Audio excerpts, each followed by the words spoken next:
Now, our speaker tonight, Dr. Bilal Phillips, is also very internet savvy, and so I invite you to visit his websites, www.islamiconlineuniversity.com, where you can enroll for courses on Islam, listen to audios, watch certain class videos, and also download PDFs. That's at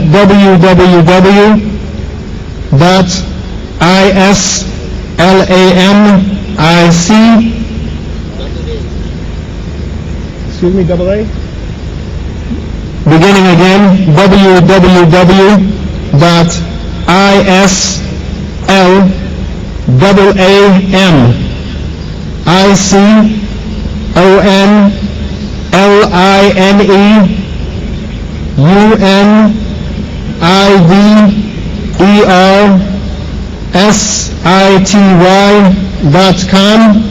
That's islamiconlineuniversity.com, or www.islamicstudiesacademy.com, www.islamicstudiesacademy.com. These are two websites of our speaker, Dr. Bilal Phillips. Inshallah, looks like we're getting ready, inshallah. Once I get the final nod, I will begin with the introduction speech for Dr. Bilal Phillips, and we'll begin. I'll be moving over to the second podium, inshallah. This is the podium of Dr. Bilal. Your mic, inshallah.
I apologize, inshallah, for the slight delay, inshallah.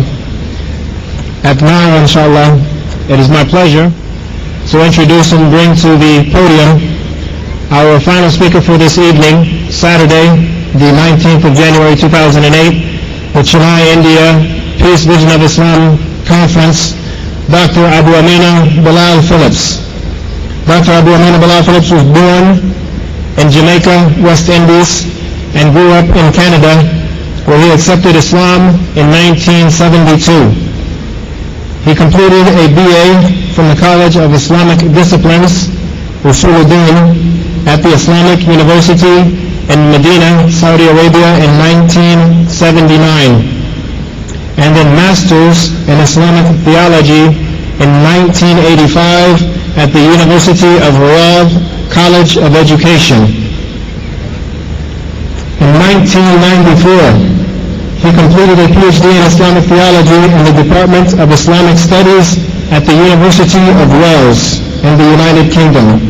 From 1994 to 2001, Dr. Bilal had founded and directed the Islamic Information Center in Dubai, United Arab Emirates, and the Foreign Literature Department of Dar al-Fatah Islamic Press in Sharjah. In the year 2001, he went on to establish the Islamic Online University, the first accredited Islamic university on the internet. He was a professor of Arabic and Islamic studies at the American University in Dubai and Ajman universities. He was the head of the Department of Arabic and Islamic Studies at Preston University in Ajman, United Arab Emirates, a lecturer and head of the Sharia Advisory Committee at the Qatar Guest Center in Doha, Qatar, and he is currently the Dean of the Islamic Studies Academy in Doha, Qatar. You can seek more information on this at www.islamicstudiesacademy.com, Islam spelled with a double A.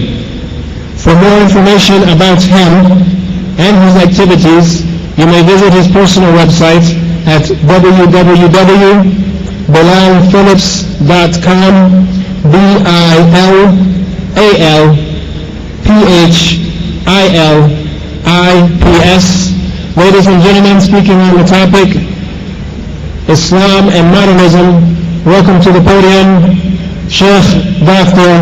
Abu Amina Bilal Phillips. Assalamu alaikum wa rahmatullahi wa barakatuh, Sheikh.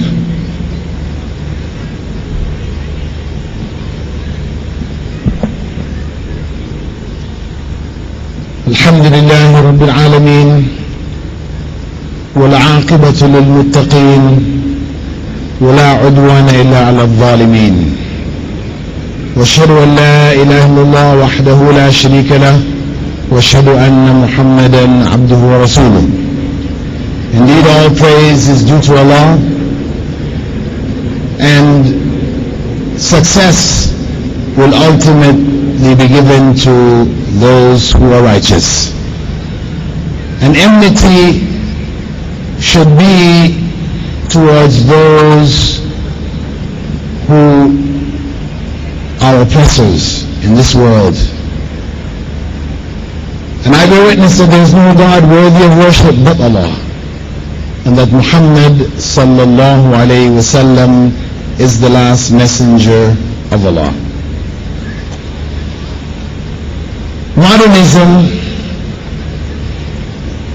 is a topic and a term which comes from another civilization.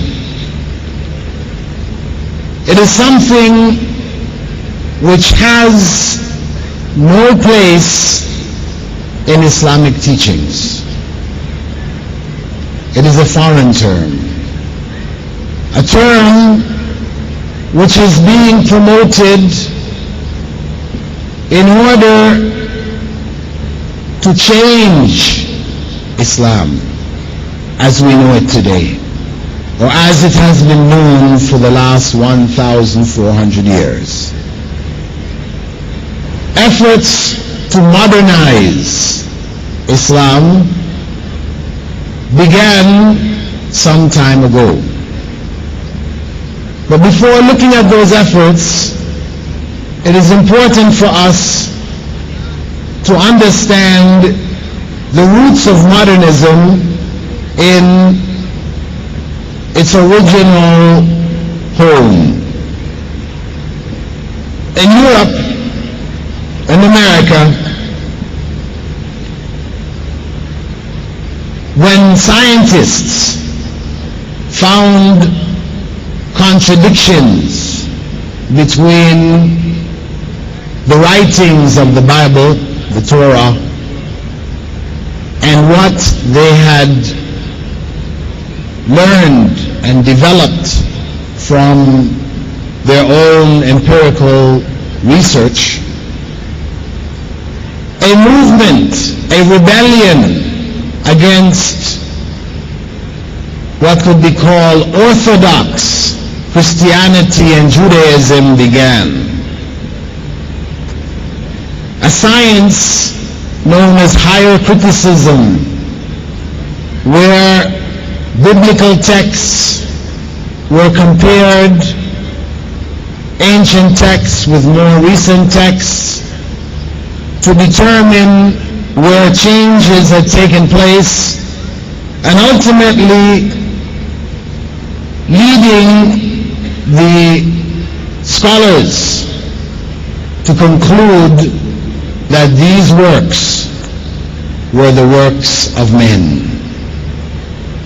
Though in previous times the Bible was considered to be the Word of God, and the Torah, the Word of God to Moses. However, from the period of the Renaissance up to the 20th century, a progressive change took place, which led even scholars of the Bible and the Torah to conclude that these were the works of human beings. Therefore, as works of human beings, they had to be updated.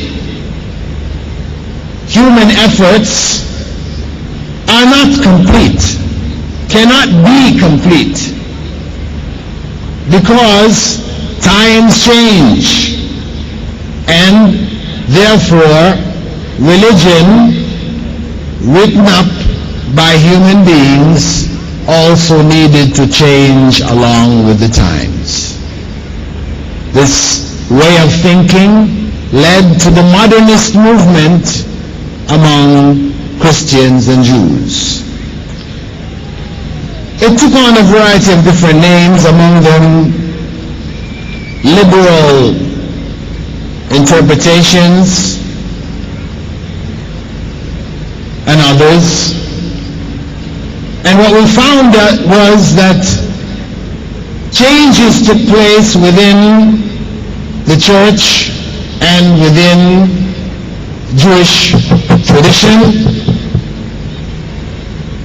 basically trying to modernize Christianity and Judaism so that it would become acceptable to a new generation that was raised on science and inquiry and challenging and questioning every known truth.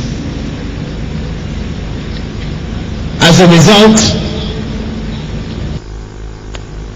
it was concluded,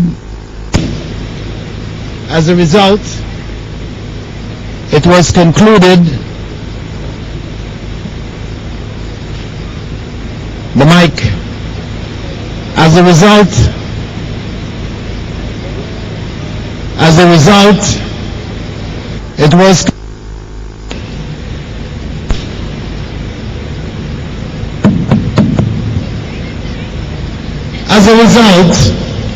it was concluded that anything which went against scientific knowledge had to be reinterpreted.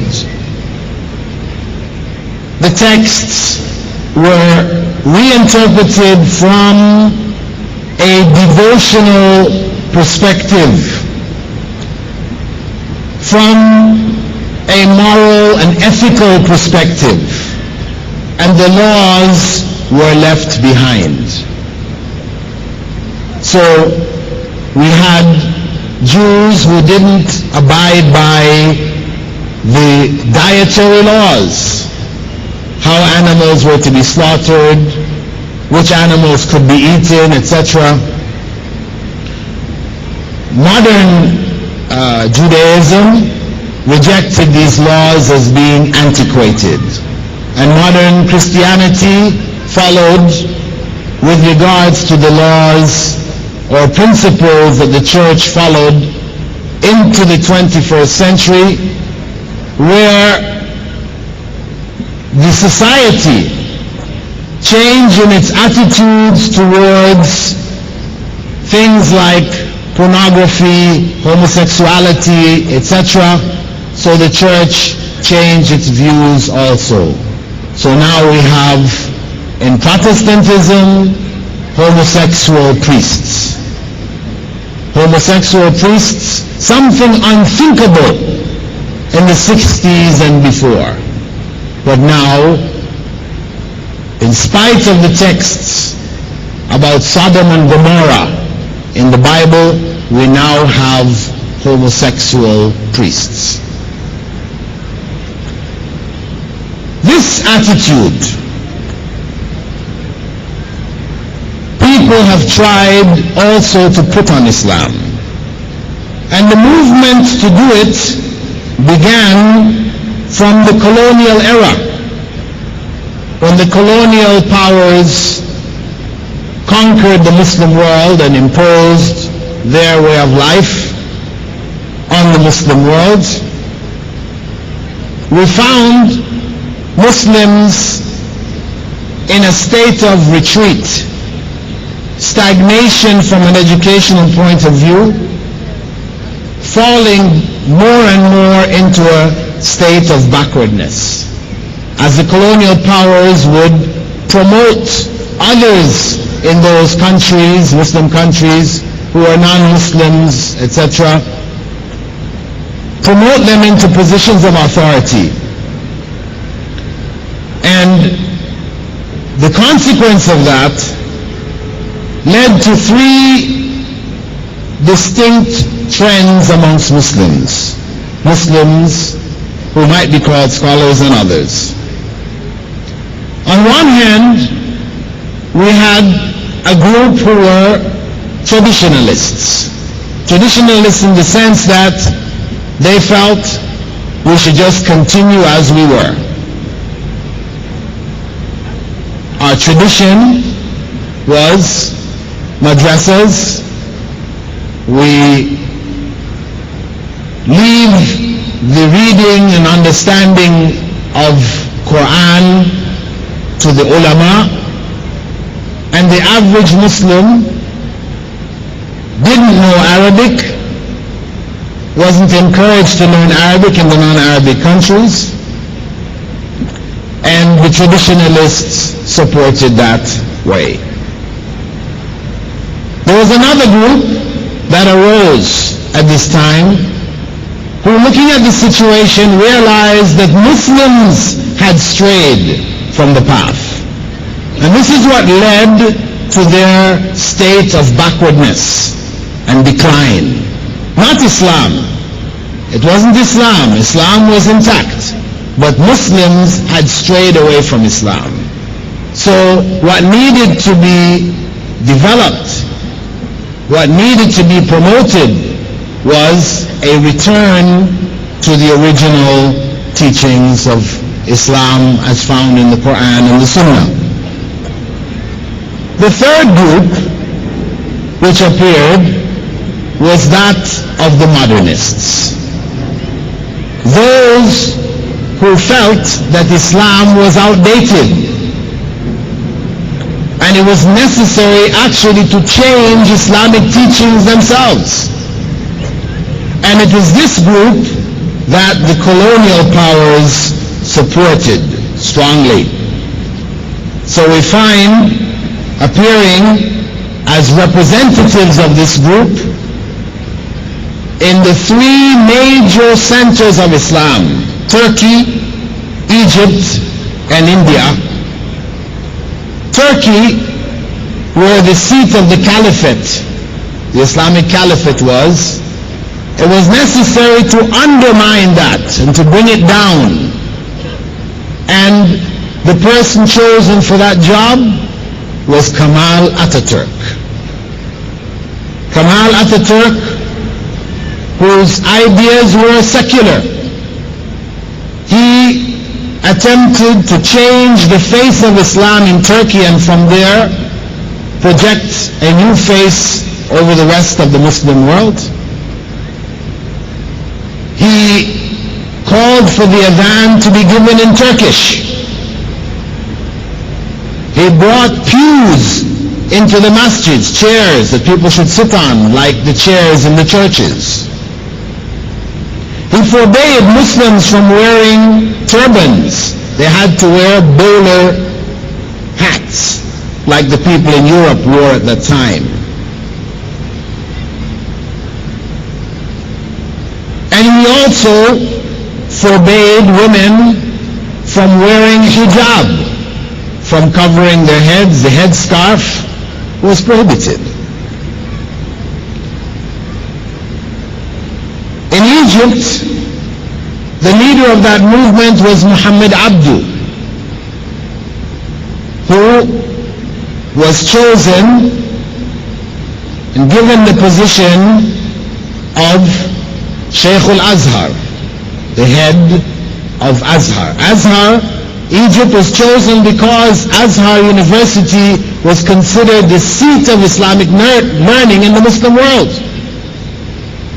This is where Muslim scholarship was traditionally and had been traditionally developed. So that became a focus. Muhammad Abdu,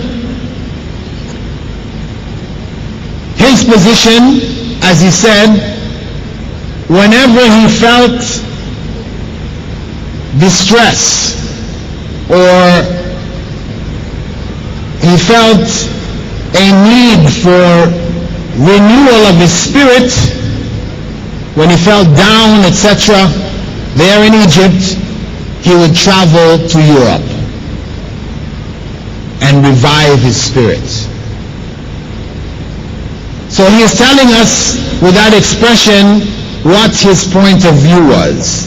Basically, that what the West had, the Muslim world needed.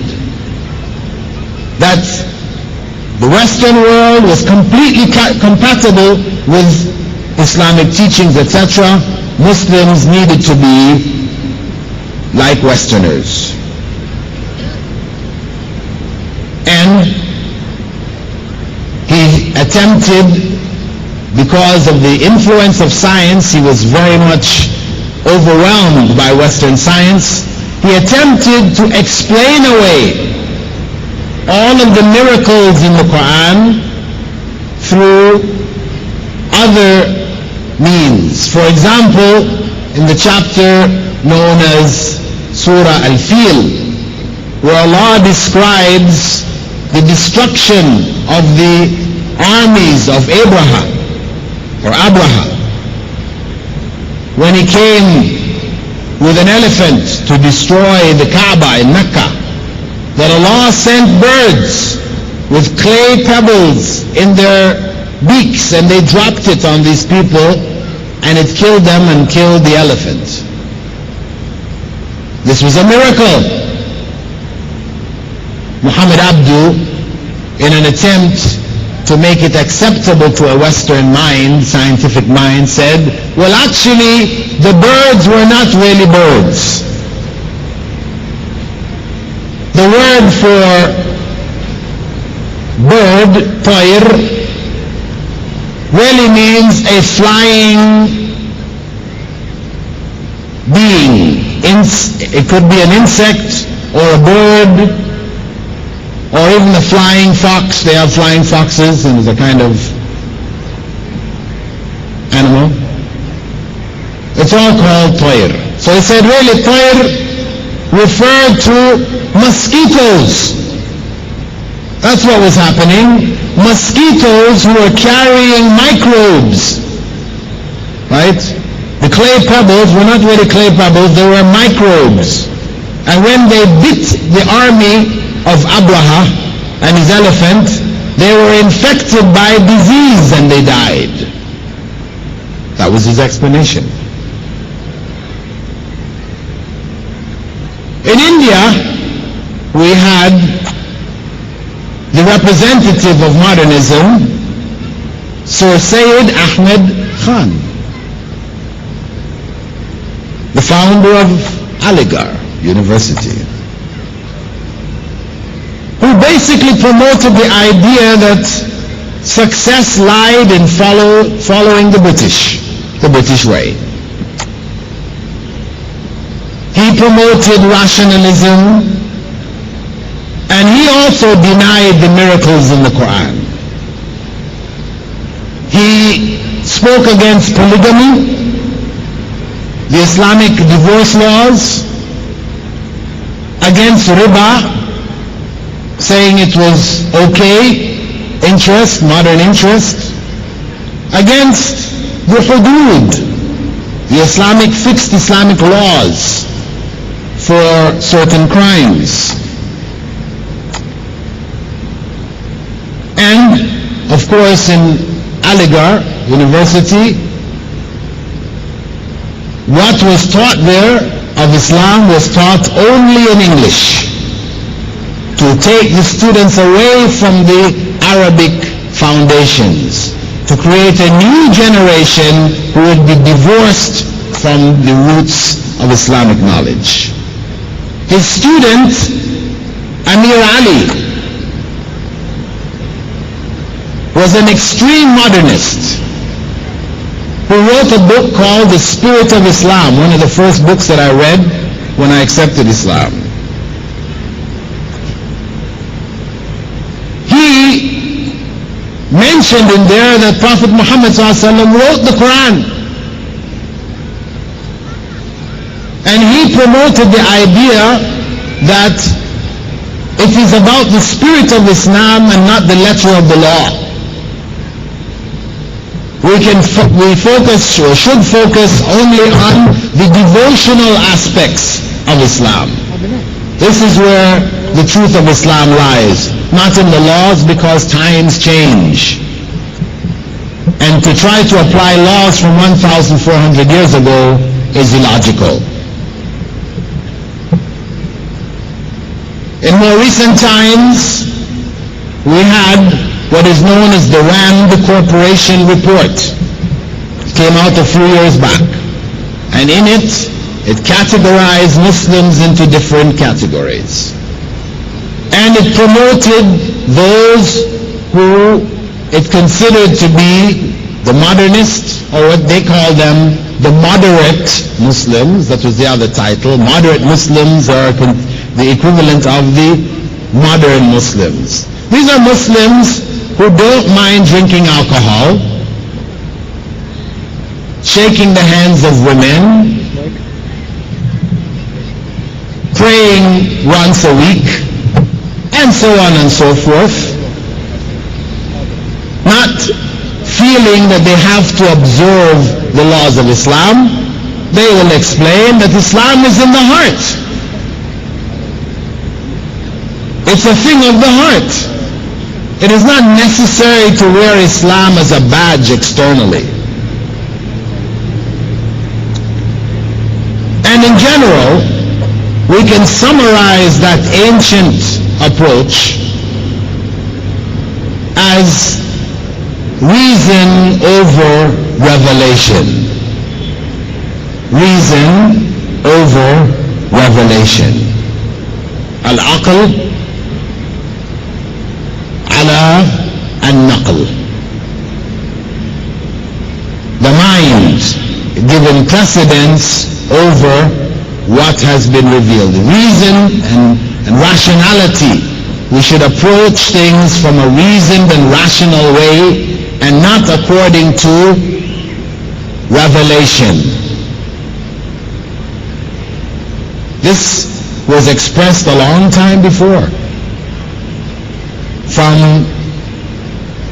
a few hundred years after the time of the Prophet ﷺ, a movement arose which was called the Mu'tazilites, Al-Mu'tazila, and they promoted the same idea, reason over revelation. And as a result, they created turmoil in the Muslim world. However, the Muslim world recovered and brushed them aside. In our times, from the 20th century, it is coming back at us again. And people are calling to reanalysis of Islam. It is not good for our times. We need to reassess.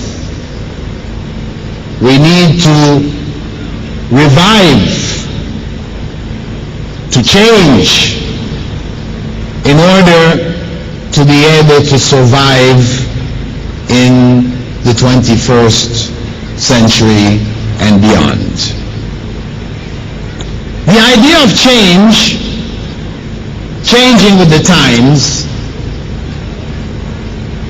may sound very attractive. However, the fact of the matter is that if Islam was really from Allah, from God, then it should be good for all times. Prophet Muhammad sallallahu alaihi wasallam, on one occasion, when he sat with his companions, he drew a line in the sand, and then he drew lines on either side, branching off. And he explained to the people, to his companions, that the line in the middle was his path, the path to God. And the lines branching off on either side were paths of deviation, misguidance, with a devil at the end of each one calling people to it. And then he recited a verse from the Quran, وَأَنَّ هَذَا صِرَاطِي مُسْتَقِيمًا فَاتَّبِعُوهُ وَلَا تَتَّبِعُوا السُّبُلَ فَتَفَرَّقَ بِكُمْ عَنْ سَبِيلِهِ. This is my straight path. So follow it, and do not follow the many other paths, and in that way deviate. These paths will deviate, take you from that path of Allah subhanahu wa ta'ala. The path of Prophet Muhammad sallallahu alaihi wasallam is one path. It is a path which is good for not only his time, but for all times. It was a path which has its roots in the Quran, the word of Allah subhanahu wa ta'ala, which was based on human nature. Allah subhanahu wa ta'ala, Allah Almighty, who knew what would happen in human society, what changes would take place. He knew the needs of that society, and he prescribed laws which would guide them until the last day, because he sent his last messenger, Muhammad sallallahu alaihi wasallam. Therefore, the message was the last message, and that last message was to be a source of guidance for humankind until the last day of this world. Therefore, the issue of modernism, which basically calls Muslims today to not be precise and concerned about the legal aspects of Islam, but to focus more on the devotional aspects, the spirit of Islam, not the letter. This movement focuses currently on female issues, the oppressed Muslim woman. She needs to be brought into the 21st century. Statistics which were mentioned to me today by a non-Muslim, that the most uneducated segment of society here in India is Muslim women. Most uneducated. So what does that mean? Does that mean that Islam is antiquated? It is outdated? It cannot provide a drive and a force and a means for women to be educated like men? What does it mean?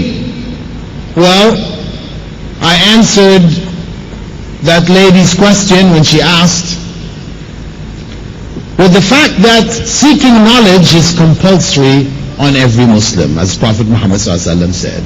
No distinction between male and female. It is compulsory on both. Furthermore, the first generation of Muslims who conveyed Islam to us in its entirety, the superstructure of Islam built on the infrastructure of the Quran. The fourth most prolific narrator of this structure of Islam from Prophet Muhammad ﷺ was the Prophet's wife Aisha. She was the fourth most prolific narrator of hadiths of the Prophet ﷺ. And a generation of scholars studied under her. So, were it that Islam discouraged learning for women, then the Prophet's wife, Aisha, would not have been among the leading scholars of that generation. So really, Islam does not discourage women from education. In fact, it encourages education among women. However, it is within certain bounds, certain principles, that Islam does look at the role of the woman in the family and consider it to be primary. This is priority, that she look after the family. To be educated and look after the family, that is ideal, that is best. However, as I pointed out to the lady, when people talk about the statistics of the uneducated Muslim woman in India, I suggested to her that we should also look at the other set of statistics about the number of aborted females in India. The children whose lives are taken while they're in the womb. Where is this? Is this amongst the Muslims? No. The highest percentages are among other than Muslims. The right to life, which Islam enshrines, forbids the taking of the life of the fetus. So, not to say that there are not some Muslims who are disobedient and get involved in this practice also. Yes, there are Muslims who are involved in it too, but not on the scale as the non-Muslims. Because Islam teaches that the right to life is primary. Taking that child's life is prohibited. So if I had to choose, as I said to her, between an ignorant Muslim woman who protects the life of her child and an educated non-Muslim woman who will destroy her child, I will say I will choose that uneducated Muslim woman.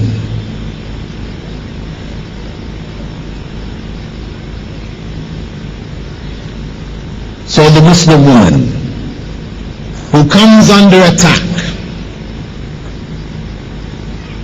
on one hand, we have to admit that Muslim men have been delinquent in their fulfilling their responsibility to educate their women.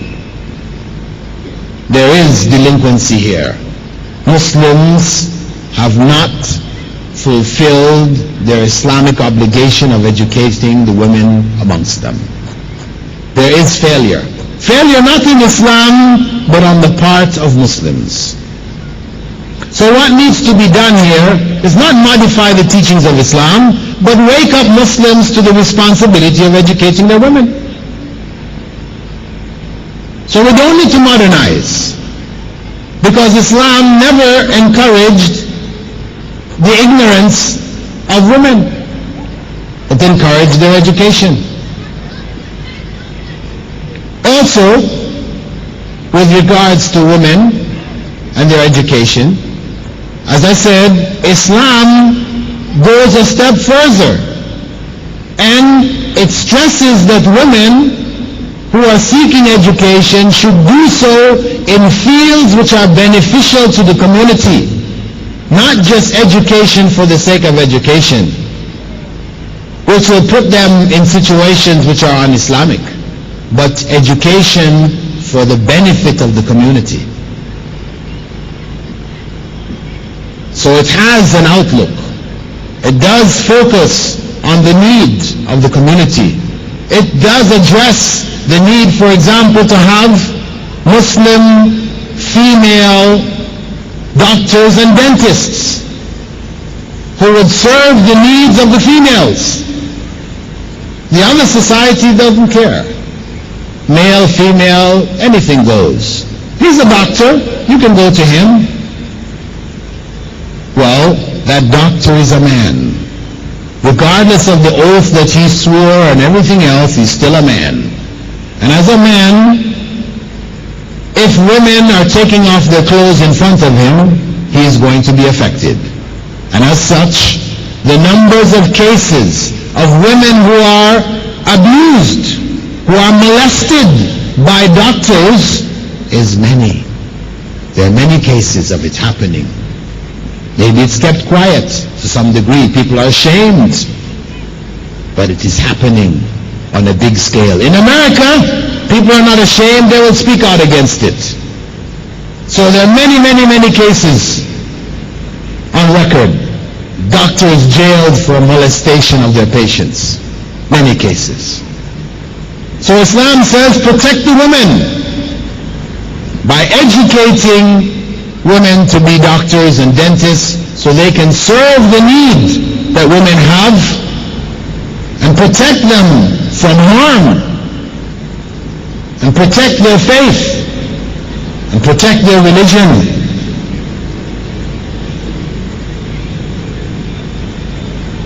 And the attacks on Muslim women don't end there.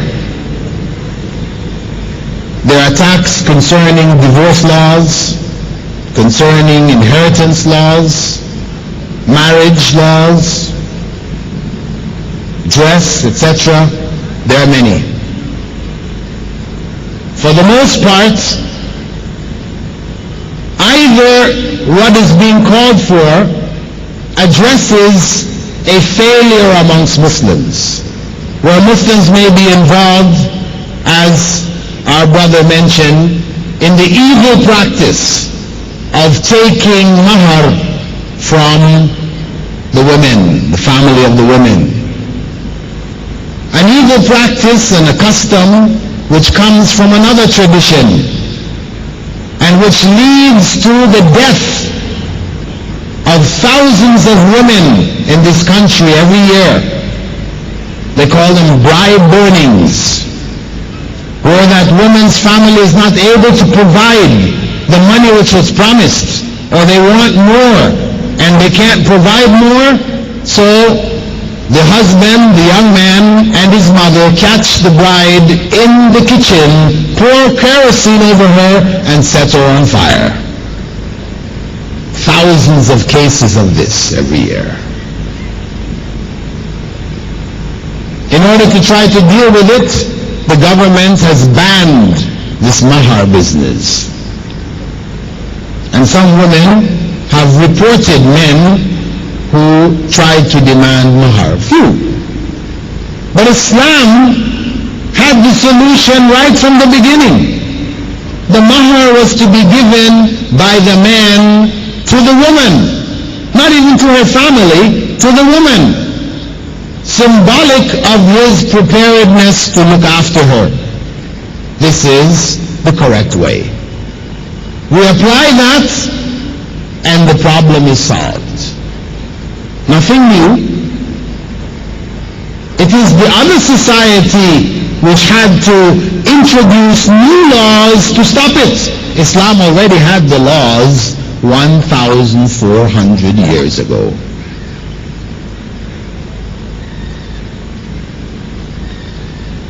If we leave the realm of the women and modernism, the other area of attack is from the field of science.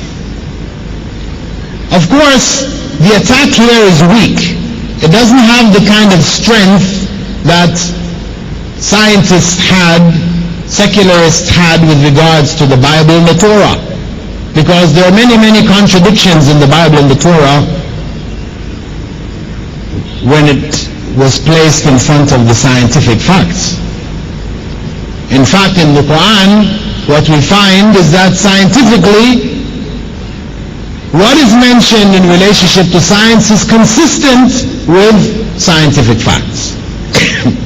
There is a portion of things which are mentioned.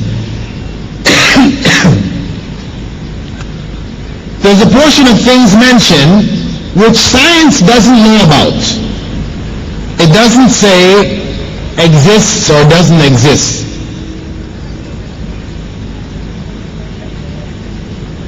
It doesn't know about it. It doesn't say it is wrong. It can't, because it doesn't have knowledge of it. But what it has knowledge of, and what Islam speaks about in the Quran, is consistent with modern science. So what the modernists do is that they leave the Quran and they go then to what? To the Sunnah. The Sunnah of the Prophet sallallahu alaihi wasallam. And they try to attack that. And they take out, for example, the hadith of the fly. This is one of the popular hadiths which modernists like to use to discredit hadith literature, which is the explanation of the Quran.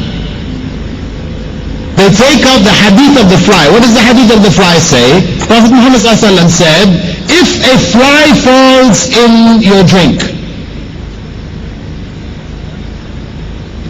dunk him in, push him in under the water, or the milk or whatever, and throw him out, and finish your drink.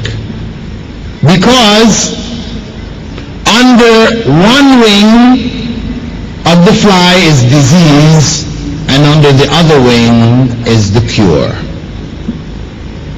So they say, doctors, Maurice Bucaille wrote about this in the back of his book, The Quran, the Bible, and Science. Doctors only know from the fly disease. The fly flies on diseased things and it brings those diseases to people. Flies are known for disease, so we don't know of any cure, so this hadith cannot be acceptable, cannot be authentic. Even though it is found in the most authentic books, we reject it. Because it contradicts, as they say, science. But really, does it contradict science? No, it doesn't. The hadith of the fly does not contradict science, really. It speaks about something which science doesn't know. That's all it's doing. Science knows about the disease, right? And the Prophet ﷺ 1,400 years ago pointed out, this is another point of the hadith that people don't reflect on. People 1,000 years ago, 1,400 years ago, didn't know that there was disease coming from the fly. The Prophet pointed it out 1,400 years ago, that it is a carrier of disease. But he also pointed out that it is a carrier of the cure. Science confirmed after the development of the microscope, where they could see microbes and the diseases which the fly carries, they said, yes, the fly carries disease. That's 16th century. 16th century. 1,000 years after the time that the Prophet ﷺ said that there was disease in the fly. Since then, They didn't investigate to see if there could be a cure from the fly also. It's just assumed it's just a source of disease, and that's it. Finish. End of story. However, if we were to have said to somebody in the 1900s, we said to them that in snake poison, the poison of the cobra, there is medicine for heart disease. What do you think they would have said then? Well, sounds reasonable. They would say, you're mad. You're insane. It is known that if a cobra bites you, the poison will stop your heart and you will die. Yet today, there are cobra farms. Bangladesh is well known for it. Cobra farms where the poison of the cobra is milked from the cobra and extracted from it is medicine used for heart patients. That is the fact of science. The snake has in his own body the poison which could kill him along with the antidote. If he didn't have the antidote, every time he bit something he would kill himself. So he has the antidote within him. And there are many other plants in the kingdom, it is known, that have both disease and cure. So it is not something unusual. It exists in the world of science.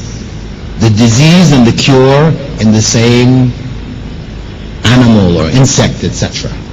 So the fact that science hasn't discovered it in the fly doesn't mean it doesn't exist. It just means they haven't discovered it. That's all.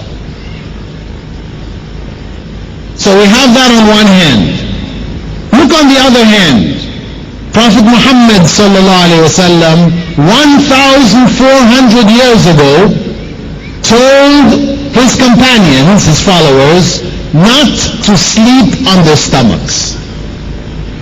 He told them, don't sleep on your stomachs. And to discourage them further, he said, that is the way the people of the hellfire lie in the hell. But he told them, don't sleep on your stomach. When he found them, his companions sleeping on his stomach, he would come, nudge them with his foot, told them, don't sleep on your stomach. That was the instructions which he gave. For 1,400 years, devout Muslims followed that. They slept on the right side, as the Prophet did, or on their backs. They avoided sleeping on their stomachs. In the 20th century, in the late 70s, early 80s, doctors analyzing the problems of the back, the spine, leading to what they call sway back, people who are hunched over, who can't stand straight, various operations that they have to do to fix the spine. After analyzing those in an issue of Time magazine, they placed a series of recommendations. On the top of the list of recommendations, they said, don't sleep on your stomach.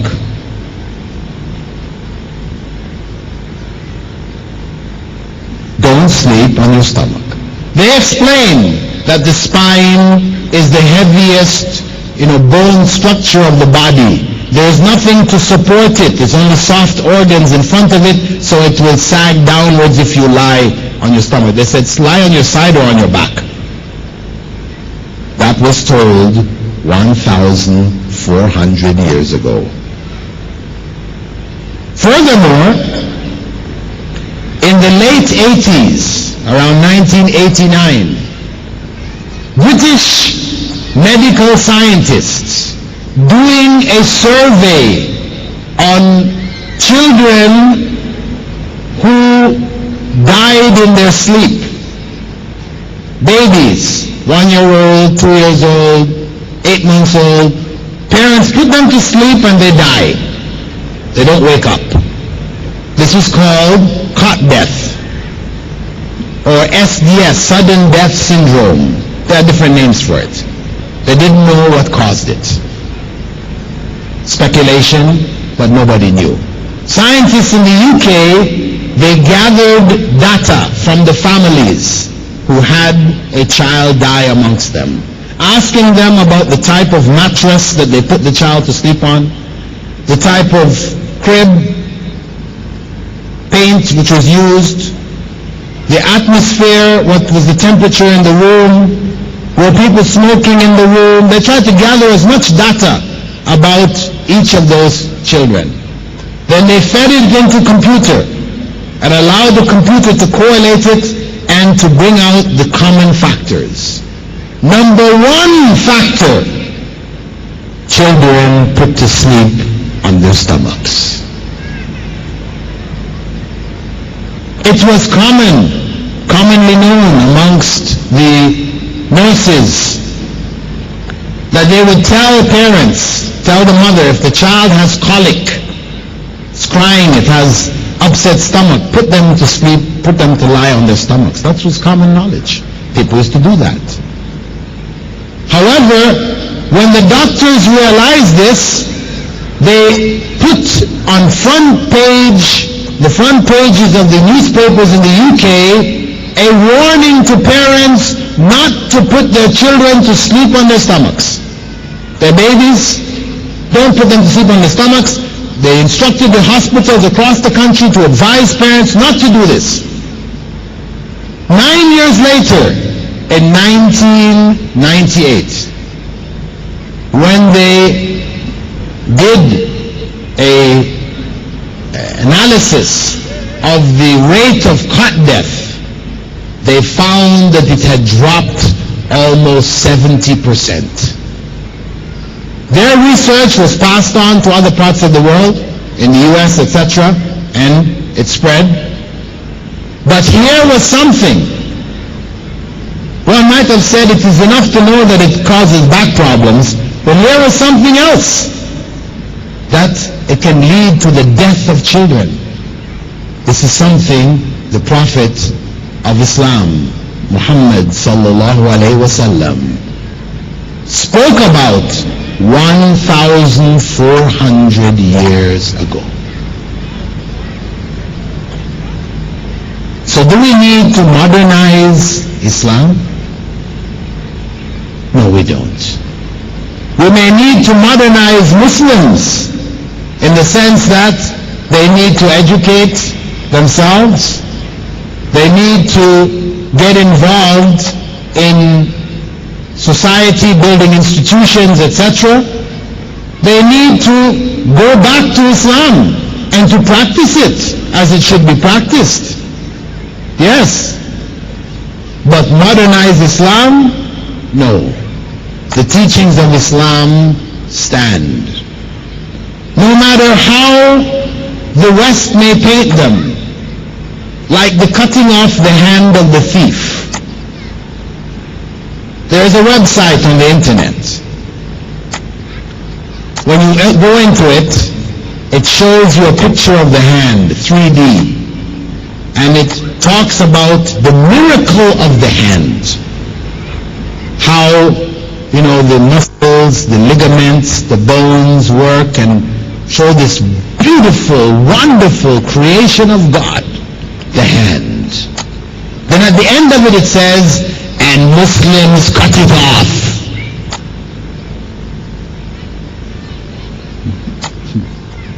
And Muslims cut it off.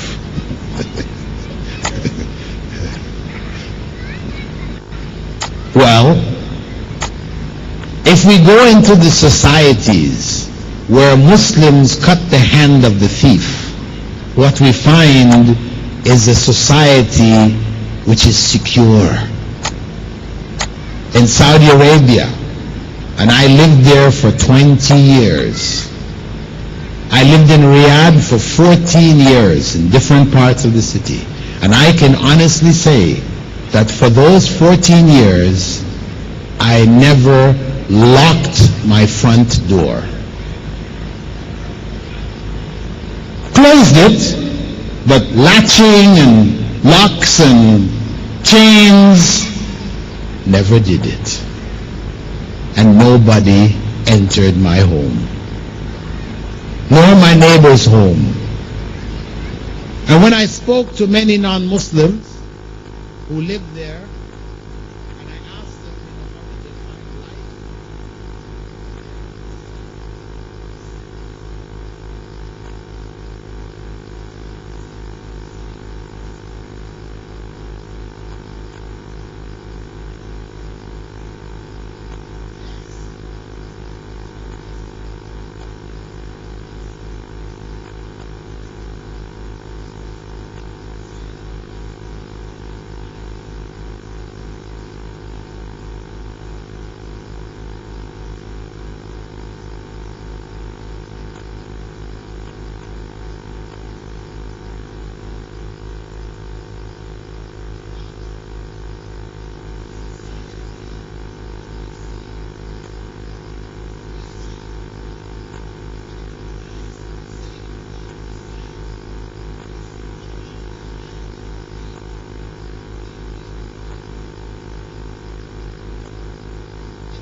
You shouldn't be looking at pluck it out. Remove it. Protect the society. And it should be known anyway that when the law for cutting the hand is applied, it's not applied to each and every person anyhow. There are rules. For example, the rules include that a person not steal any kind of property. There is mass poverty in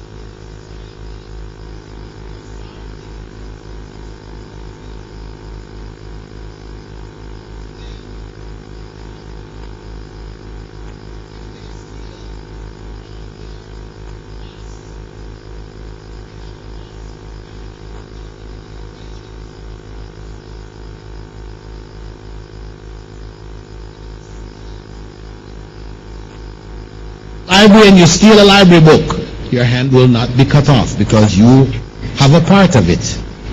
If you steal from something which is not in its normal place, meaning it has fallen from somebody's pocket, for example, and you pick it up, finders keepers, you're not supposed to do that.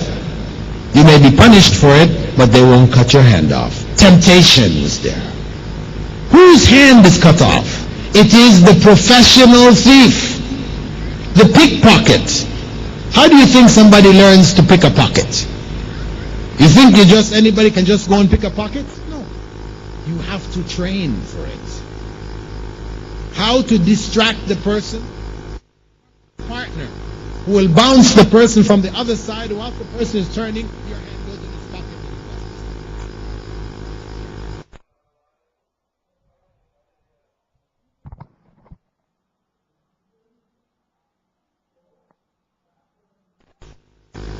The person who breaks into your home, breaks into a bank.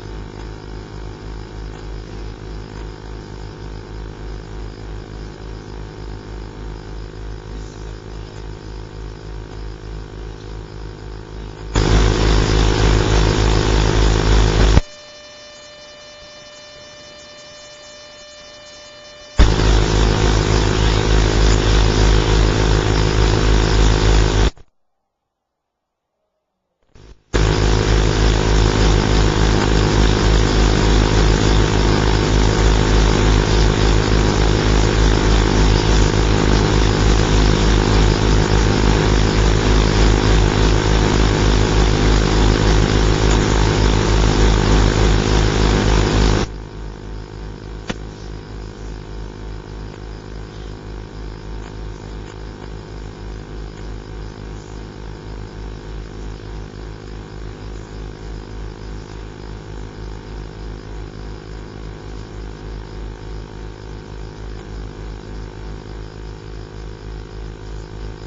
we may use these terms, but we really don't have them. We just have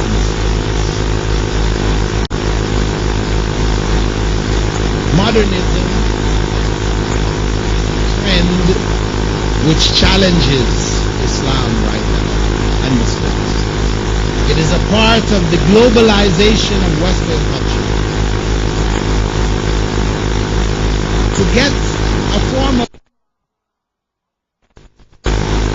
and succeed in globalizing its values, it is promoted that kind of willingly give up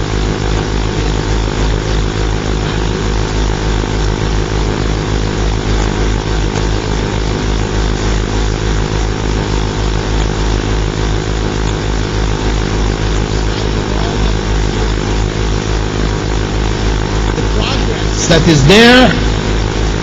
That country, those countries of the West have gone down morally. Corruption is rampant. Families are falling apart. This is the consequence when people stray away from the laws of God and put it all in the hands of men. Then our foundation for society becomes lost. Islam stands as it was 1,400 years ago, not in need of any modernization, but only in need of implementation. This is the challenge before us today, my brothers and sisters. To implement Islam, to make Islam real, to show what Islam has to offer in India, in the world. We have a beautiful way of life. We have the ultimate way to establish peace in society. We have it, but we're not utilizing it. We're not practicing it. So instead, we're looked at as terrorists, we're looked at as backward, as oppressors of women, etc., etc., etc. This is all a consequence of our deviation from Islam. And our success ultimately lies with returning to the teachings of Islam. With that, as with the earlier generations, we will find success only there. So I conclude calling all of you to reassess our current situation and to commit ourselves sincerely to Islam, to make a change in the way things have been going to this point, to have an impact on the society, to contribute to this country, part of God's world. Let us commit ourselves, recommit ourselves to practicing Islam and to building the necessary institutions to promote Islam.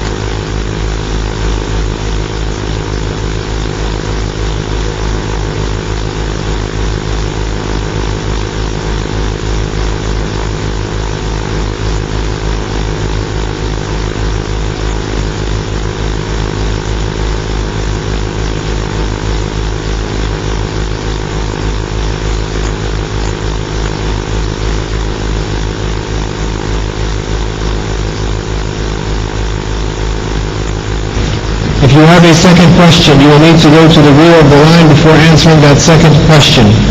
If you write down your question, the question will have a second priority. It is better that you get to the microphone or have someone else go to the microphone for you to ask that question. Non-Muslims who are with us this evening, I'm not going to call you out, but I want you to know that this forum, inshallah, is an excellent opportunity for you to give us some feedback and to clarify any misconceptions you have on any subject in Islam. We make a priority for you at the microphones, so if there are any non-Muslims here in the audience tonight, contact any volunteer that you see in the aisles, and they will assist you in getting to the front of the line to ask your questions. Your questions need not be limited to this topic, but I ask that they do be brief, and if you simply want to make a comment or a criticism, you may also do that. Do not fear anyone's anger for something that you might say. You are welcome in this audience to say anything that you need to say, but I ask you to please keep it brief. With no further ado, inshallah, keeping this very short, I now bring Dr. Bilal Phillips back to the microphone, inshallah, for question and answers. I remind everyone that the salat will be immediately following this question and answer session. Salat al-Isha will be immediately following this question and answer session. The gentleman in the front will begin with a question from you. We'll then go to your real mic, and I believe we'll be taking two questions at a time from the sister section. Brother, could you please state your name and occupation? Assalamu alaikum wa rahmatullahi wa barakatuh. State your name and question with your announcement. Assalamu alaikum wa rahmatullahi wa barakatuh. My name is Bilal Muhammad Amin. I am a businessman. My question is, in modern Islam, people are accepting women as the leader. What is my question to Mr. Philippines, whether we approve lady as our ruler from the Islamic point of view. What is the opinion of... Okay, inshallah, I ask that the microphone technicians try to keep both mics open on stage at all times. Do not close either of the stage mics. The question is, what is your opinion on what is Muslim, what is in Islam, and Muslim women as rulers?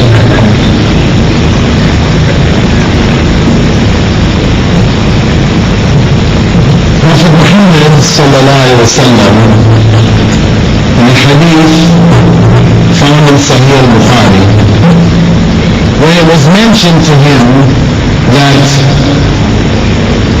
a woman had become the queen of Persia, had become the ruler of Persia, he said, a people who choose as their leader a woman will not succeed.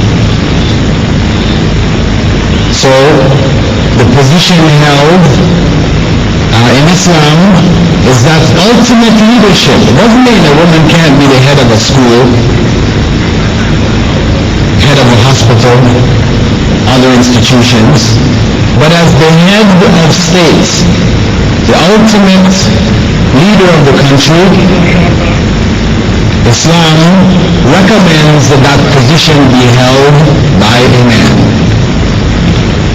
That is the strong recommendation. The Prophet ﷺ did not forbid it.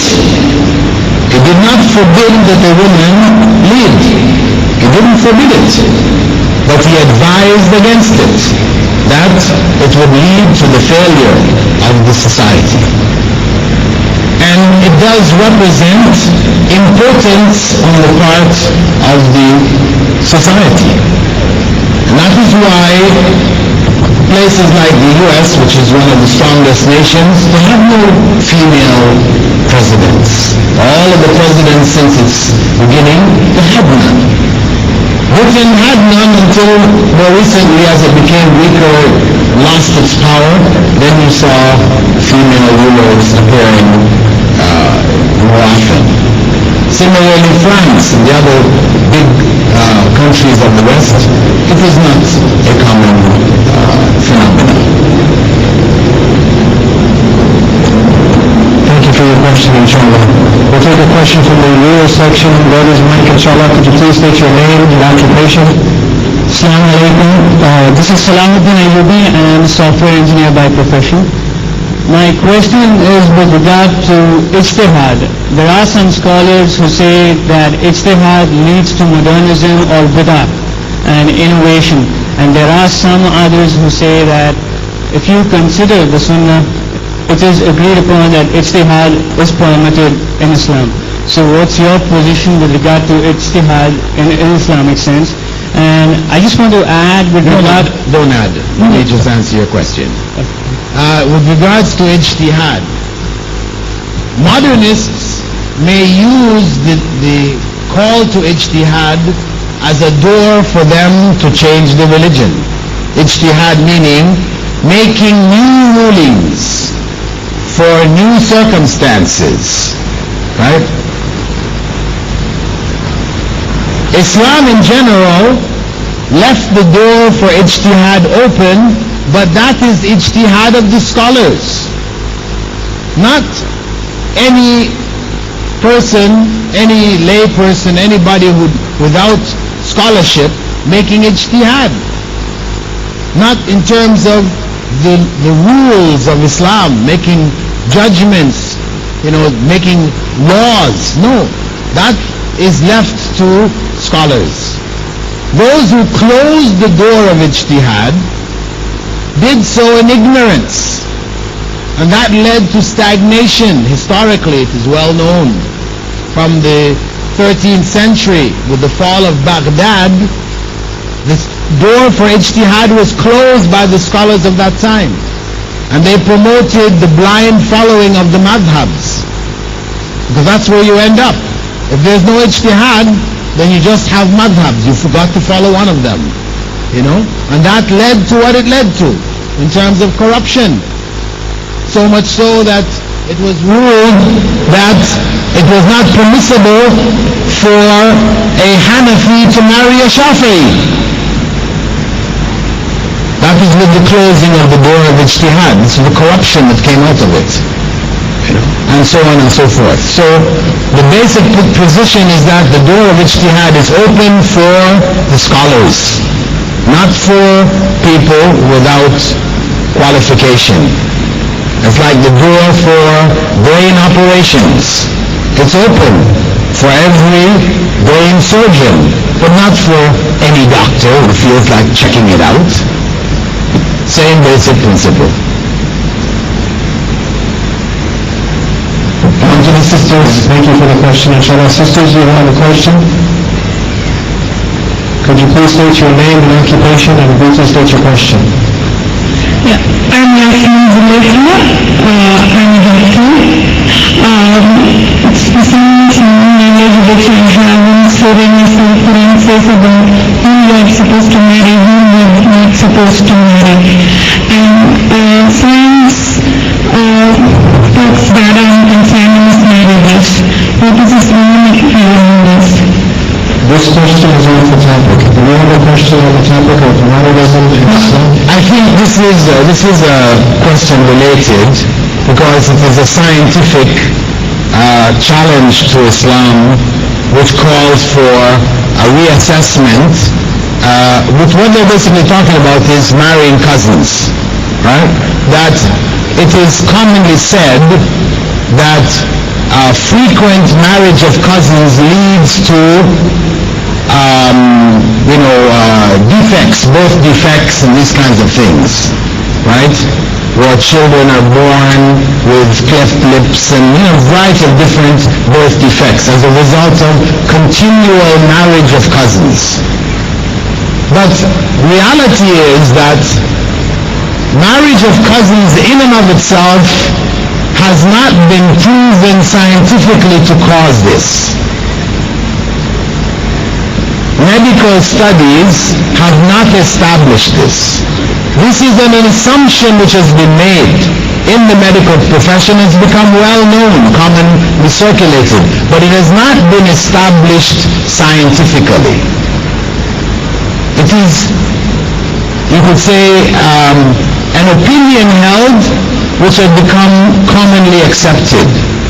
But fact of the matter, from my readings, this has not been scientifically established. But in any case, even if it is, We're talking about continual marriages, especially in societies like in where you have certain segments of the society, like amongst the ruling families in Europe, where everybody married amongst themselves, and it was a very small and limited group, that you started to see these kinds of birth defects appearing, or it was said to be caused by this.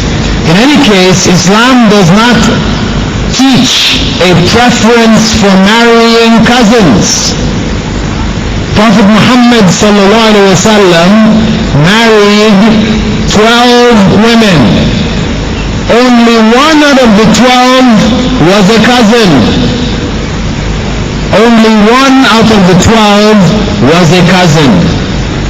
So Islam does not recommend marriage to cousins. It permits it. The example of the Prophet ﷺ is to marry outside of the group,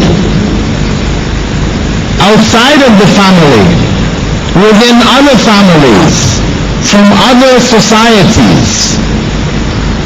Sophia was from a Jewish extraction. Maria was from an Egyptian extraction, and so on and so forth. He married women from a variety of different backgrounds outside of his family structure. And that is what Islam recommends. That is preferable. Thank you, John. We'll take another question from the sister section. We have another question from the sister section. Okay, we're going to be in front of the men's section, inshallah. Brother, could you please state your name and your occupation and please state your question? My name is Mohammed Isaac. I am from Madras. What's up? For your wonderful speech, we are very grateful to you. But you have not touched the economic section, economic aspects of modern Muslims. We are in India living in a non-Islamic state. The concept of interest, without interest nobody is giving the money. What is the solution for it? Okay, I did mention riba and interest, that the modernists have proposed that this is permissible. What is the solution for it? Well, the solution was started back in the 70s when the first Islamic bank was set up. When the idea of Islamic banking was floated, the Western economic and banking institutions laughed and they scoffed at it. They said, what a joke. Banking without interest? Who ever heard of that? Not realizing that interest banking was something which happened only a few hundred years before. Prior to that, people's economic dealings in Europe was without interest because it was known interest was evil. When Muslims started this,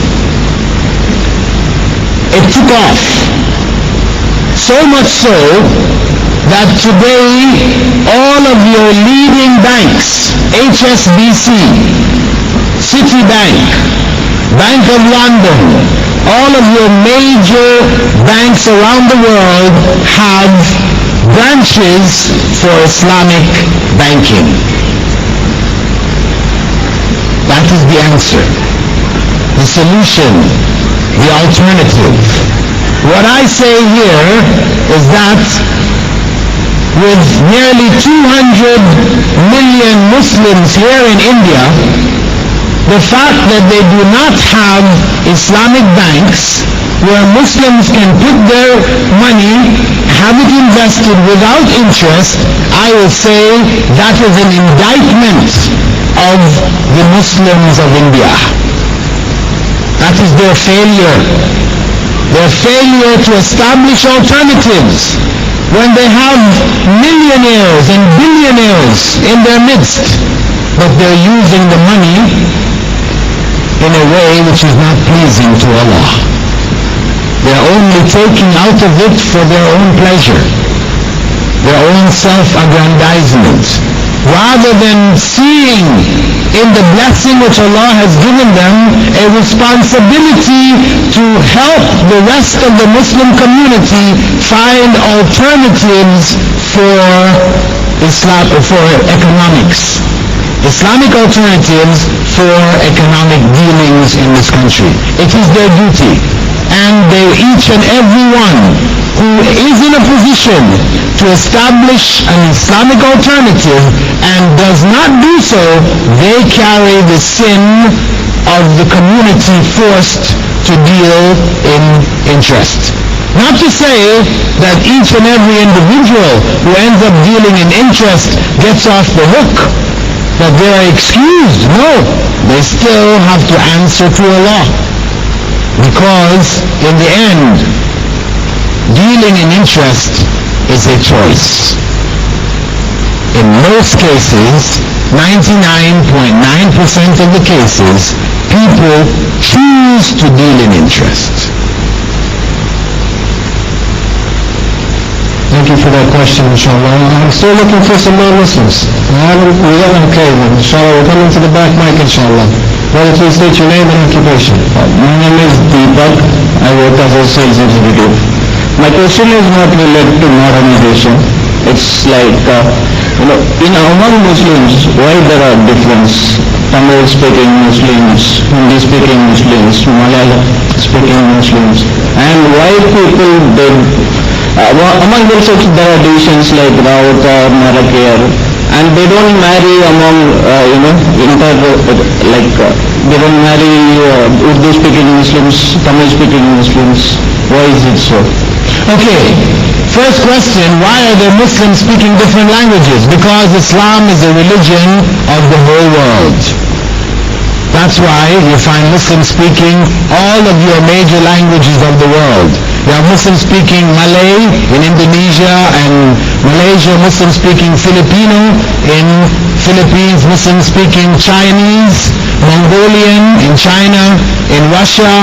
Wherever you go in the world, you have Muslims speaking the language of the area in which they exist. Okay, so that's why we have Muslims speaking all the different languages, rather than all Muslims speaking one language. Now, there is one universal language which Muslims share, and that is Arabic. And that's why they're able to pray with each other wherever they are in the world. Arabic is the bonding language which links them so they can pray together in congregation anywhere in the world. With regards to what you perceive as communities among Muslims not marrying each other, this is from their deviation from the teachings of Islam. Islam doesn't teach that. Islam is against that. But this is their ignorance. This is their own habits which they have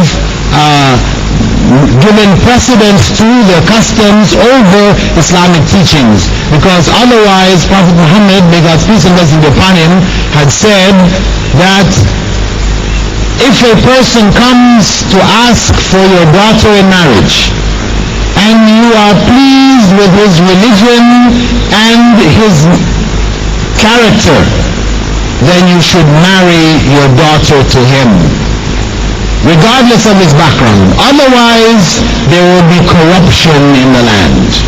So Islam really speaks very strongly against this practice that you're speaking of. And in other communities, we don't find as much as we may find here in India. It is less. It may vary from place to place. But Islamic teachings, according to the teachings of Islam, the early generations, if you look at the history of Muslims in different parts of the world, in Spain, in India, and elsewhere, they married freely amongst each other and didn't restrict their marriages to small family groups, giving them names like Siiicids and things like this. It wasn't a practice. This is a deviation from Islamic teachings that you're observing. Okay? Do you have another question? Assalamualaikum, brother. Some questions have come from the system. Do you have another question? same, but I have found that people still doing that things. They are not saying. The more questions? People are people. People. Okay.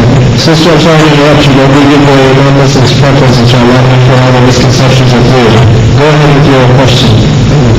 Already some questions have come to you, brother, and the sisters want that to explanation for the questions which have already come to you. No questions have come to us.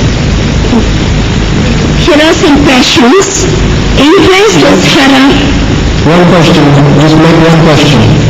Okay. Interest is haram, but I would like to know whether share dividend is permitted or not. Is this in your topic, or is this this is a quick question? It should be held, inshallah, for after. I ask that the Muslims keep their questions brief and on this topic, inshallah. And do you have a question on this topic? Is cloning halal or haram? And they would like to know what the explanation of the verses. Should Dr. Bilal, do you think that's on the topic? Not really. It's not really on the topic. But generally speaking, in relationship to the issue of what is it called? Share is what? Sharing. Huh? Cloning. No, cloning. Now she's asking about cloning. Well, I didn't answer the first question first, but anyway, whatever. Cloning, where it involves human beings, cloning would be unacceptable. Where it involves human beings. Cloning in the animal kingdom and in the vegetable kingdom for the benefit of human beings is acceptable. If we clone a particular strain of rice or wheat or whatever because it is strong and it's able to withstand disease and things like this, there is no harm. This is knowledge which Allah has given us. If we do it in the animal kingdom, like cloning a cow that has been genetically modified to produce insulin in its milk. Insulin, which normally is a very difficult process to gain, it is possible to put, a gene into a cow so that the cow will, the next generation of cows will give insulin in their milk. So then such a cow you want to clone to increase the number, because if the next generation will be lost again, you clone to produce this for the benefit of human society. This is permissible. But when it comes to the cloning of human beings, the intention behind it is evil. The intention behind it is evil. Because people in the plan to clone human beings either have the intent to produce spare parts for an existing human being. That's what you're going to do, right? You take a few cells from yourself and you produce another version of yourself. Why? So you can have spare parts. When your heart runs out, you can take a heart out, put it in, something else goes wrong, you take it out, you put it in. You're looking for spare parts. But what happens is that cloned human being is not you. Not any more than your child is you, who was formed from your sperm. It is your sperm that has produced that child, along with the ovum of your wife, but it's not you. And if we are able to clone a human being, it will not be you. You cannot say, well, this is my extra body that I can take my spare parts from. No. So the intent is evil.